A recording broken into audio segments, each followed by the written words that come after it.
Matipid lamang ang naging reaksyon ni dating Presidential Legal Counsel Attorney Salvador Panelo sa pagkakatalaga ni Pangulong Ferdinand Marcos Jr. kay Police General Nicolas Torre III. Kung ano yan, ikukwento sa atin ni Jasmine Canonoy. 1 minuto at 19 na segundo. Iyan ang inabot na reaksyon ni dating Presidential Legal Counsel Attorney Salvador Panelo nang tanungin siya tungkol sa pagkakatalaga ni Pangulong Ferdinand Marcos Jr. kay Police General Nicolas Torre. Sa tila mahabang monologo, hindi tahasang binatikos ni Panelo ang appointment.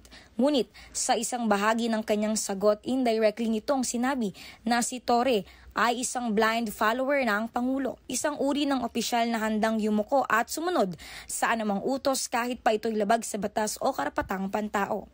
You will notice that the appointment is consistent with that concept. One has to use every violation of every rule of law, of every constitutional injunction in order to follow what the principal wants. Sa tono at laman ng pahayag, binigyang diin ni Panelo na sa isang gobyernong aniya ay may tendensyang labagin ng batas, abusuhin ng kapangyarihan at baliwalain ang konstitusyonal na karapatan.